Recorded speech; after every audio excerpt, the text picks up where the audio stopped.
What would you do if your wife brought home a child she had with another man? Raise hell and file for divorce. No, that wasn't my choice. I accepted the child's existence. I even helped my wife raise her illegitimate son for 10 years. Except 10 years later, my wife lost her mind. My name is Ethan Miller, and I'm 40 years old. To my face, everyone says they envy my life. My wife, Rachel, is a powerhouse. She owns a chain of high-end med spas, pulling in 6 figures a month. We have a son and a daughter, a perfect family. You could say life is good. But I'm the only one who knows the truth. I know what they say behind my back, that I'm a kept man. And I know that the son in our perfect family isn't mine. He's the illegitimate child my wife, Rachel, brought home 10 years ago, the product of a secret affair she had before we were married. To this day, I remember every detail of the day she brought him home. The business legacy has to be carried on by a son, and he will carry the Davenport name. She'd said, her voice like ice, "Are you going to let our daughter just hand over our fortune to some other family? It's not my fault you couldn't give me a son. I had to go out and get one myself. I'm keeping this boy. If you can't accept it, we'll get a divorce. You could take your daughter with you." How was I supposed to accept an illegitimate son who was a year older than my own daughter? Wasn't she the one who swore she loved me, who said she wanted to spend her life with me? Besides, after her business took off, we were rarely intimate. The truth wasn't that I couldn't give her a son. It was that she never wanted to have another child with me. The 10-year-old boy she brought home was a slap in the face. It made me see the truth with brutal clarity. The fact that I nearly died in a car crash trying to save her, that I'd pour my entire life savings into her startup, that I'd been happy to be the man behind her success. It was all a massive joke. While I was patiently waiting for her to come back from her studies abroad so we could get married, she was off having a child with someone else. I fought with Rachel over the boy. I screamed. I pleaded. I even begged her to send him away. But she had dug her heels in. After one final, explosive argument, she handed me a stack of divorce papers. Rachel knew my weaknesses. The car accident had damaged my lungs, leaving me with a chronic condition that required expensive medication. My health was fragile. I couldn't handle a high-stress job. The terms outlined in the divorce agreement were soul-crushing. For the sake of this son, she was prepared to leave me with nothing, tossing our daughter to me like an afterthought. No one knows that the day I got those papers, I drove out to the coast. I sat on the rocks for hours, listening to the waves crash against the shore, watching the sky bleed into darkness. That night, I thought about just letting go, letting the ocean swallow me whole and wash away the filth of my sham of a marriage. But I didn't jump. When the sun came up, I drove home and calmly accepted her illegitimate son. I promised Rachel I would treat him as my own, that whatever my daughter had, he would have too. A decade flew by. Anyone who didn't know us back then would never guess that the boy, called Davenport, wasn't our child. Over the years, I kept my promise to my wife. Whatever my daughter, Chloe, had as well, an elite international school, private tutors, art programs, golf, equestrian lessons. The resources I poured into that boy would make any kid from a normal family green with envy. Rachel was very pleased with my maturity. Whenever my chronic cough flared up, she would feign guilt, telling me how much I had sacrificed and that she would set up a generous trust fund for Chloe, ensuring she would have the best of everything. I never pretended to refuse. Why would I? The only reason I stayed, the only reason I put up with her all these years, was to secure the best possible future for my daughter. Now, my daughter has just graduated from college. She already has a company, a restaurant, and a wellness center in her name. While girls her age are stressing about the financial burden of grad school, Chloe's outstanding academic record allows her to study abroad without a second thought. Money is no object for her. She can handle everything on her own. After Chloe left for the UK, my wife and I had a huge fight. It was easy for Chloe to get into a top university on her own merit. For Kyle, it was a different story. If he wanted to go abroad, Rachel would have to shell out a fortune, and even then, he'd only get into some third-rate, unaccredited school. The 4 of us were having dinner when my daughter surprised us with her acceptance letter from a prestigious university. At first, Rachel was thrilled, but then she glanced at her silent son, and her mood soured instantly. Look at your sister, and then look at yourself. What about me? I'm not a genius. If you don't want me, just get rid of me. Kyle shot back. He rolled his eyes and slammed his chopsticks on the table. They clattered against a serving dish, splashing soy sauce across the white tablecloth like an ugly stain. Chloe and I exchanged a look.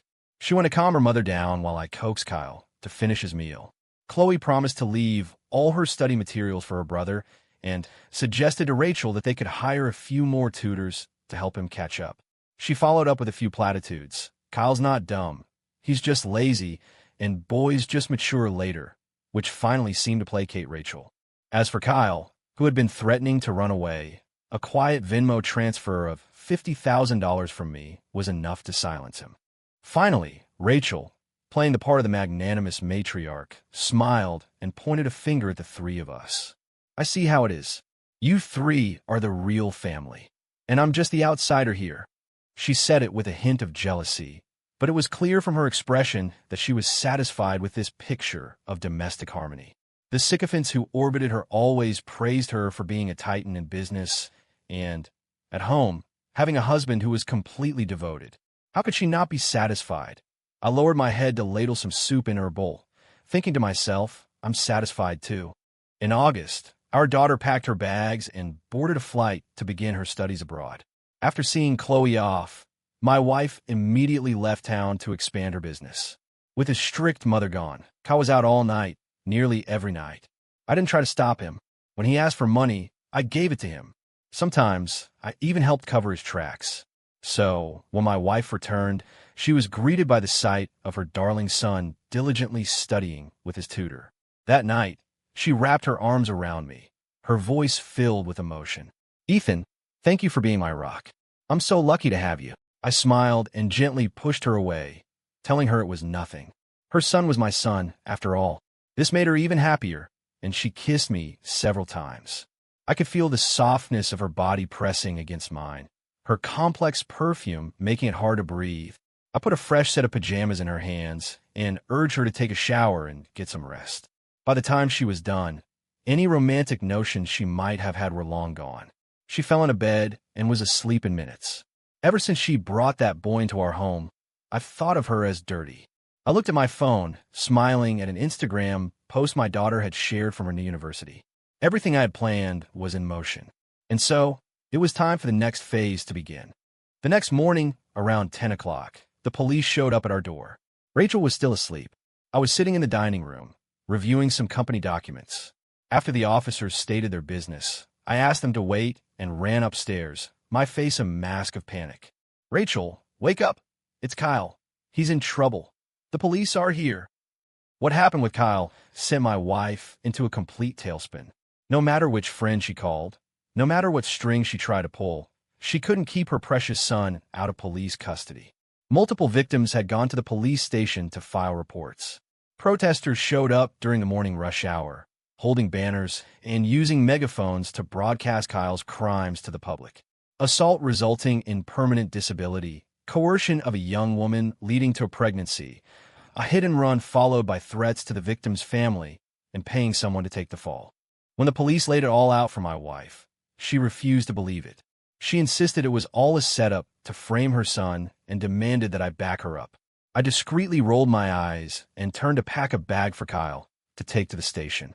When someone is detained, they need to bring their own toiletries and bedding. I had done this so many times over the years that I was an expert on what was allowed and what wasn't. I deliberately took my time upstairs, pulling up the news on my phone. Bystander videos of the protests were all over social media, racking up millions of views. The comment sections were a firestorm of public outrage. Each accusation was infuriating on its own, but all of them piled on one person. It was a scandal. The fact that Kyle was a rich kid only added gasoline to the fire. The protest had started at 7 in the morning. In less than 3 hours, the story had blown up into a national headline. With things escalating to this level, it was no surprise that none of Rachel's contacts were willing to help. No one wanted to get dragged into this mess. No one was going to risk their own neck for someone else's kid. I came downstairs with the bag I'd packed for Kyle and found my wife slumped on the sofa, looking utterly defeated. The moment she saw me hand the bag to her son, she lunged at me like a cornered animal, snatching it away and throwing it to the floor. You want to see my son go to prison, don't you? She glared at me, her face contorted with hatred. The same mouth that had praised my maturity for 10 years was now spitting venom, telling me that a jealous man like me would die a horrible death. I fought to keep the smirk off my face and tried to sound placating. He's my son, too. Why would I want to see him in jail? Rachel, you can't really believe that. Blinded by rage, she lost all control and slapped me across the face in front of everyone. The blow wasn't that hard, but I let myself collapse to the floor. I endured her screaming, "Stop calling him your son. Is he mine and yours? You're useless." With police officers present, Rachel's attempt to strike me again was quickly thwarted. They pinned her against the coffee table, preventing any further violence. What I didn't expect was for Kyle to rush forward and stand between us, shouting at his own mother. "Why the hell are you hitting him? You brought me into this house, but have you ever actually been a mother to me? Look around. Dad has never, ever been cruel to me. He's not the one who hurt me. Do you think you'd be so successful without him? He's the one who wrote your business plans, who came up with all your best ideas." I stared up at the young man who now towered over me. The lines I had prepared were caught in my throat. Had I hurt him? I wasn't sure. I just knew that I had never truly disciplined him. Instead, I had enabled him, indulging his every whim without any boundaries. After Kyle's outburst, the police released a now subdued Rachel. Their eyes on me were tinged with a hint of pity. It made sense. A kept husband forced to raise an illegitimate son, only to be blamed and beaten by his wife when the boy goes off the rails. It's a pathetic picture. I took a deep breath, pushing away any unwanted emotions. I picked up the bag from the floor and handed it to Kyle. "You knew all along, didn't you, that I'm not your real father?" Kyle looked down, avoiding my eyes, and gave a slight, jerky nod as he took the bag from me. As he leaned in, I whispered, "Admit what you did. Plead guilty. Don't lie, and don't try to be a tough guy." His head snapped up, his expression unreadable. It was as if, in that single moment, he suddenly understood everything. The police took Kyle away, but I knew that was just the beginning. The real challenge would be dealing with Rachel. The living room was a wreck. The housekeeper was too afraid to come out and clean. Rachel sat on the sofa like a queen on a broken throne, her eyes too dark, empty pits staring at me. "You knew what Kyle was doing all this time, didn't you?" I admitted it, which earned me another one of her tirades. I don't hit women. Whenever she was in a bad mood and took it out on me, I always let her, but this time was different. As she moved to strike me again, I pulled out my phone and asked if she wanted me to call the police again. Rachel stood there, breathing heavily, like a bull that had been enraged but couldn't charge. Seeing her like this brought me a grim satisfaction. I put on a wounded expression and reminded her that I had told her years ago that Kyle was out of control, but she was the one who wouldn't let me discipline him. I started with the first time Kyle got into a fight at school when he was 12 and sent a classmate to the hospital. I listed 5 or 6 similar incidents. Each time, I had called Rachel, and each time, she had solved the problem with money, warning me not to use her son as an outlet for my own resentment. Later, your health started to decline, the high blood pressure, the heart condition. I didn't dare tell you everything that was going on. I was afraid it would trigger an episode. All I could do was follow your lead and try to clean up his messes, hoping he would eventually grow up. "Rachel, you know my health isn't good. You're the backbone of this family. If you collapsed, what would happen to us?" When I finished, Rachel covered her face with her hands, slapping her thighs in regret. I was wrong. It's all my fault. I let the corner of my mouth curl up for a second before smoothing my expression.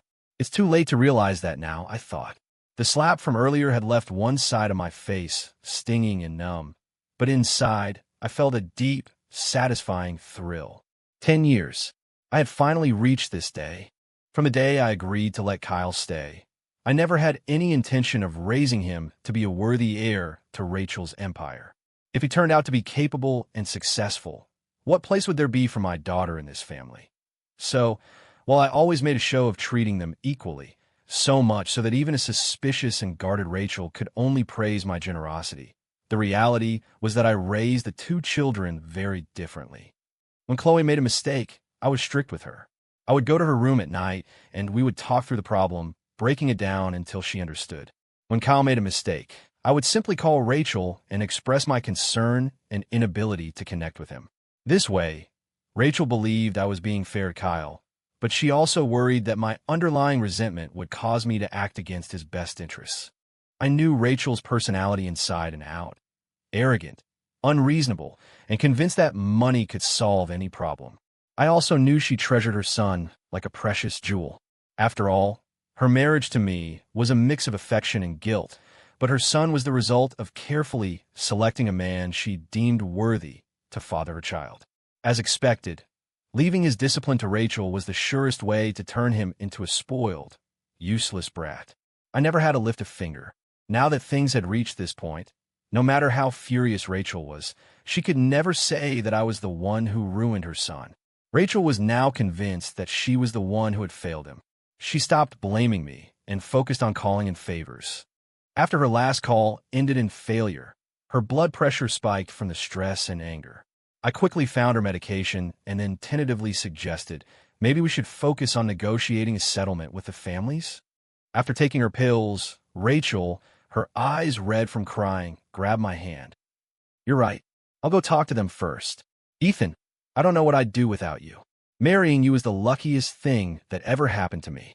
I patted the back of her hand, thinking to myself, the unluckiest thing that ever happened to me was believing you loved me and marrying you. Fortunately, that misfortune was about to end. With a new plan to save her son, Rachel was ready to immediately visit the victims' families. As the supportive husband who had suggested the idea, I naturally had to go with her. In the car, I received a message from Chloe. The news had blown up so much that she had heard about it all the way in the UK. "Just focus on your studies," I typed back. "Don't worry about anything here. Dad will handle it." Chloe told me that if things got too bad, I could always move to the UK to be with her. She didn't say much about Kyle. She was old enough to remember when her brother first arrived. She remembered every argument between me and Rachel, and she knew Kyle's true identity. Over the years, their relationship had always been cool and distant. Before we arrived at the first victim's house, Rachel spent a long time strategizing with me about the best approach. I offered few opinions, letting her settle on a mix of bribery and intimidation. I watched as she went from the first house to the last. At each stop, she first tried to throw money at the problem, and when that failed, she resorted to veiled threats. Each time, she was met with a slammed door. By the end of the day, Rachel was at her breaking point. She was used to people fawning over her, and I had always yielded to her wishes. She had never been subjected to this kind of humiliation.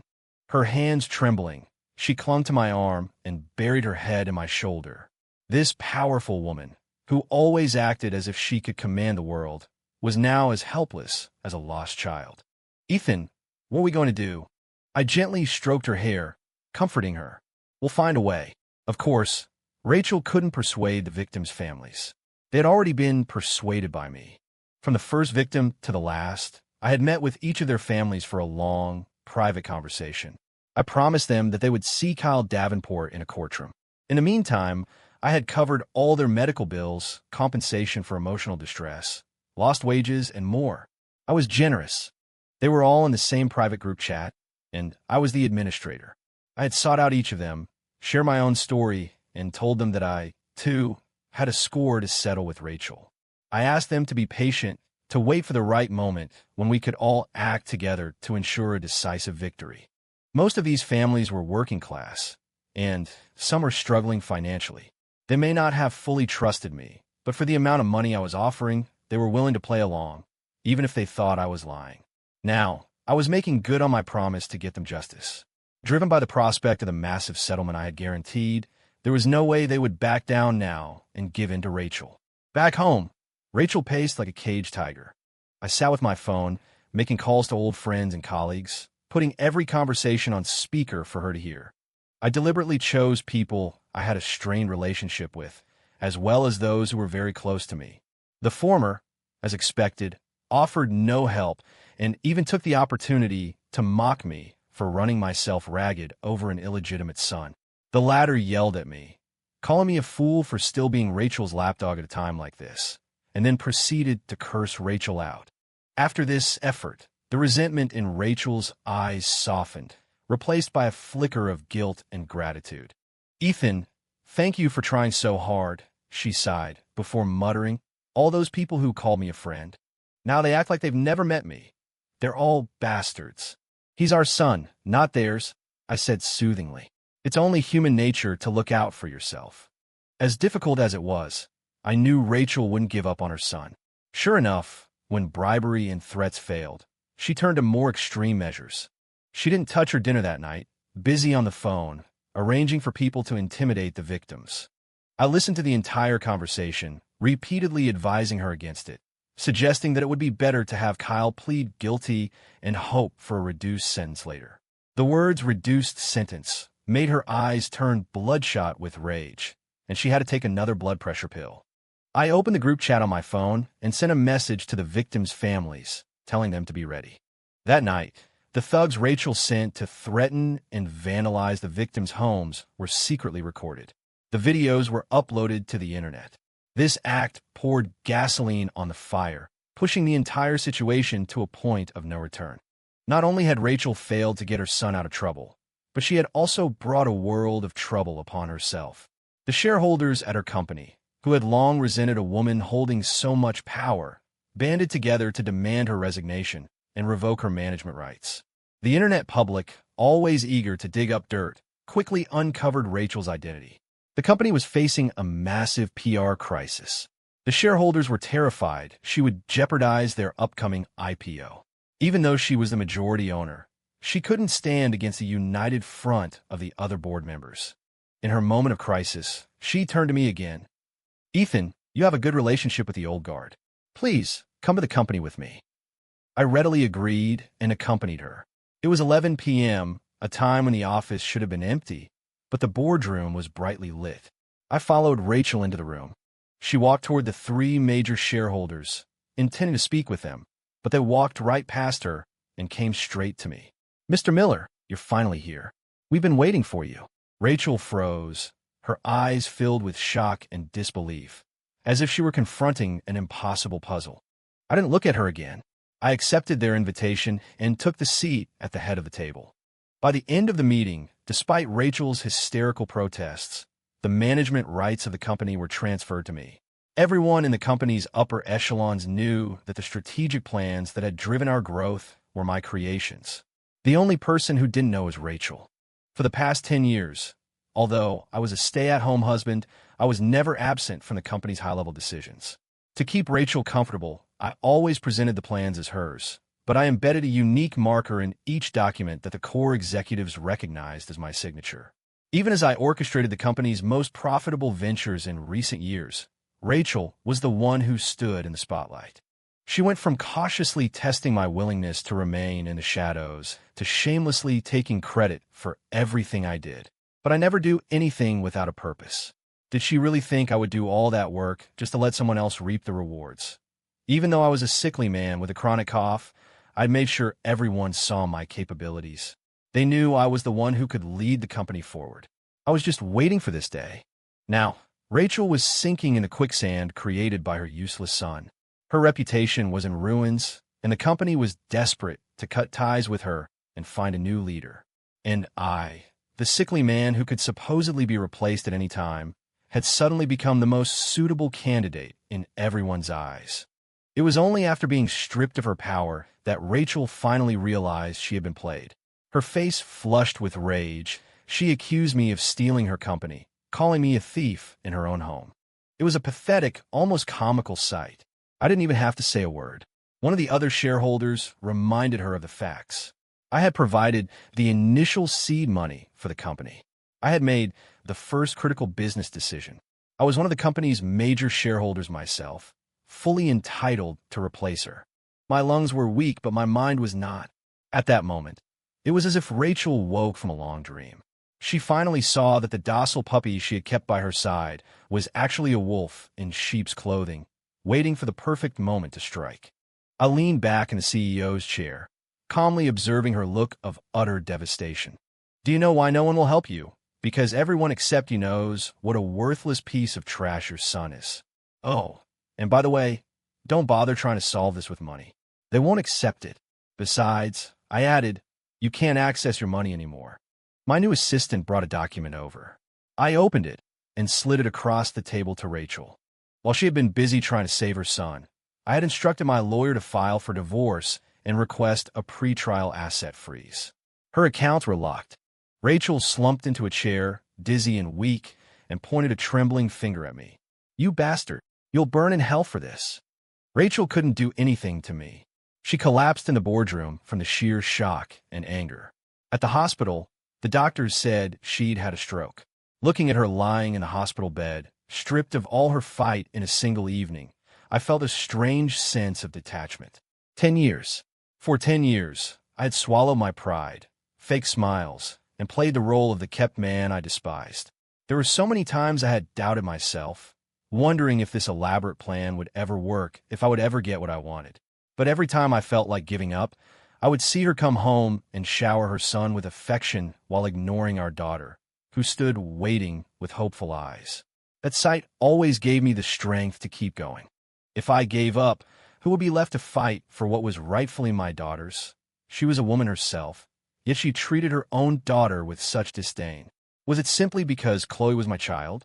From the hospital bed, Rachel cursed at me, her words slurred and indistinct. She looked like a pathetic, dying creature. The door to the room was thrown open. A man in his 30s burst in and threw himself onto Rachel's bed, sobbing so loudly his cries echoed down the hallway. This was the second time I had seen this man, Leo Vance. He was Kyle's biological father, the man who had gone abroad to study with Rachel all those years ago. Rachel seemed to have a deep affection for this man, who could still cry for her. Her gnarled, twisted hand reached out to stroke his face. When she spoke to him, she struggled to enunciate each word clearly. "Take the money I gave you. Save our son." Leo's expression changed. "Rachel," he stammered. Are you not going to?" He caught himself, then turned to glare at me. "Aren't you going to help save Kyle? You raised him for 10 years. Don't you have any feelings for the boy?" His words were laughable. What feelings was I supposed to have for the illegitimate child who was meant to steal my daughter's inheritance? To an outsider, they probably looked like a pair of star-crossed lovers, and I was the villain of the story. I remember the first time I met with Leo. He told me he came from a poor, rural background and that as a single father returning to the States, he was struggling to find work. He said that since I didn't have a job and was living off Rachel anyway, I should be the one to raise the boy. He promised to cut off all contact with Rachel, saying he only wanted his son to have a normal childhood, free from gossip. It all sounded so noble. He claimed he was doing it for his son, just as I was doing everything for my daughter. For a while, I almost believed him. At that time, my plan for revenge was focused on Rachel, taking her company, her fortune. I hadn't included Leo and Kyle in my calculations. That period was probably the best time Kyle and I had as father and son. Until Kyle turned 12, when I discovered that Rachel had set Leo up in an apartment in another city, and that they were living together as husband and wife. A private investigator confirmed my suspicions. They had never broken up. It was from that year on that my interactions with Kyle became purely superficial. And as if on cue, not long after, Kyle got into that first serious fight at school. I left it for Rachel to handle. From that day forward, Rachel unknowingly set out on the path to ruining her precious son. Leo continued to cry in a hospital room, his pleas all centered around money.